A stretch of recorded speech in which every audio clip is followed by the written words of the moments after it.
ये class 9 subject आपका science या टॉपिक है। आप लोगों ने उस वक्त पढ़ा था इनर्शिया। आज हम देखते हैं लॉ ऑफ मोशन, ठीक है ना। इनर्शिया आप लोगों को उस वक्त डिस्कस किया था। इनर्शिया में आप लोगों ने डिस्कस किया था कि इनर्शिया होता है आप लोगों का बॉडी अपने जो स्टेट को रेजिस्ट करता है, उस प्रॉपर्टी को आप लोगों ने कहा था इनर्शिया। तो इनर्शिया का आप लोगों का 3 टाइप्स उस वक्त डिस्कस किया था। Inertia of rest, inertia of motion and inertia of direction, ये आप लोगों ने डिस्कस किया था, ठीक है। आज हम देखते हैं लॉ ऑफ मोशन, ठीक है। तो लॉ ऑफ मोशन में न्यूटन्स ने जो है आप लोगों का 3 लॉ दिया, ठीक है ना। 3 लॉ में आप लोगों का जो है Newton first law, Newton second law और न्यूटन जो है थर्ड लॉ, ठीक। अब यहाँ पर इस तरह से लिख सकता है लॉ ऑफ मोशन में। तो सबसे पहले मैं यहाँ पर लिखूंगा लॉस ऑफ मोशन, ठीक है। तो लॉज ऑफ मोशन में ऐसे लिख सकता है Newton gives 3 laws to describe a motion of a body। तो न्यूटन ने 3 लॉ दिया था किसको डिस्क्राइब करने के लिए, उस जो है बॉडी के मोशन को डिस्क्राइब करने के लिए 3 लॉ दिया। तो हम देखते हैं इसमें न्यूटन फर्स्ट लॉ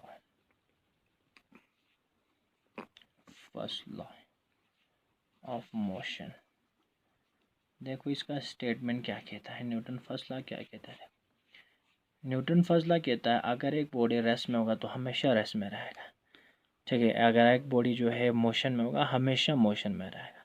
कब तक रहेगा, जब तक कि उस पर कोई एक्सटर्नल फोर्स एक्ट न किया जाए, तब तक वो अपने स्टेट को क्या करेगा, चेंज नहीं करेगा, बरकरार रखेगा। तो यही लॉ ऑफ इनर्शिया भी तो कहता है ना, इनर्शिया भी कहता है ना बॉडी अपने आप अपने स्टेट को बरकरार रखेगा। या इस तरह से कह सकते हैं बॉडी अपने आप अपने स्टेट को चेंज नहीं करेगा। उस स्टेट को चेंज करने के लिए क्या चाहिए, एक्सटर्नल फोर्स चाहिए। तो इसीलिए फर्स्ट लॉ को आप लोग क्या कहता है, लॉ ऑफ इनर्शिया भी कहता है। तो फर्स्ट लॉ का स्टेटमेंट इस तरह से लिख सकता है ए बॉडी एट रेस्ट। अगर आपका एक बॉडी रेस्ट में होगा, a body at rest remain at rest.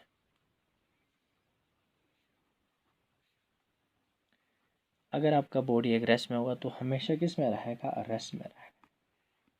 या तो आप लोग लिख सकता है and body in motion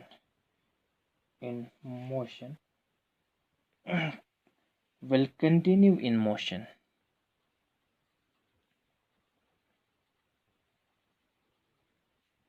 continue in motion, will continue in motion in a straight line, in a straight line with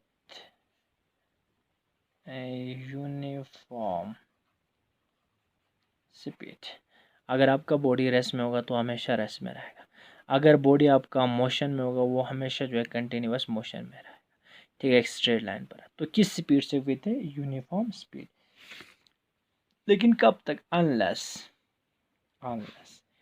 it is compelled, unless it is compelled by an external force, to change its state, to change its state of rest or uniform motion, ठीक है। देखो आपका a body at rest remain at rest. एक body जो है rest में होगा वो हमेशा रेस्ट में रहेगा। या ए बॉडी अगर मोशन में होगा वो कंटिन्यूसली उसी मोशन में रहेगा विद यूनिफॉर्म स्पीड।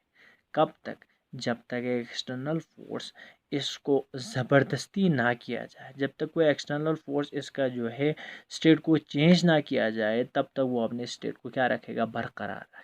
इसीलिए न्यूटन फर्स्ट लॉ आप लोग ऐसे डिफाइन कर सकते हैं। कहता है। A body at rest remain at rest and a body in motion remain in motion unless an external force is act on it. तब तक वो अपनी स्टेट को चेंज नहीं करेगा जब तक कि उस पर कोई एक्सटर्नल फोर्स यहाँ पर जो है ज़बरदस्ती नहीं करेगा, कंपैलेट कहेंगे ज़बरदस्ती, तब तक रहेगा जब तक एक जो है एक्सटर्नल फोर्स इसको जो है चेंज करने के लिए ज़बरदस्ती नहीं करेगा, तब तक वो अपने स्टेट को क्या रखेगा, बरकरार रखेगा। ठीक है, तो इसीलिए इसको आप लोग क्या कह सकता है, इट इज़ ऑल्सो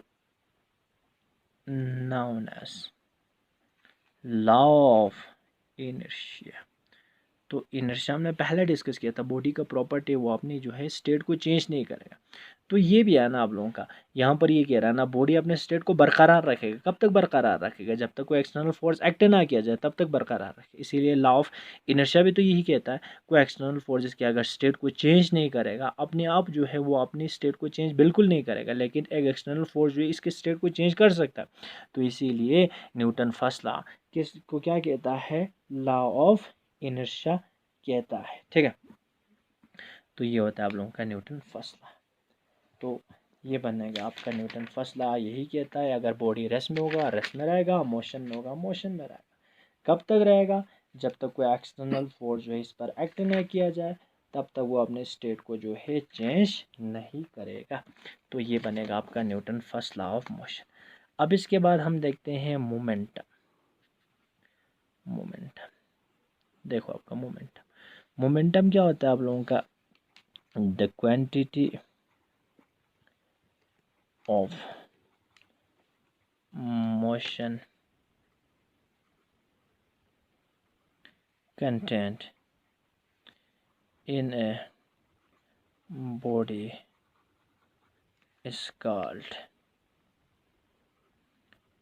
moment।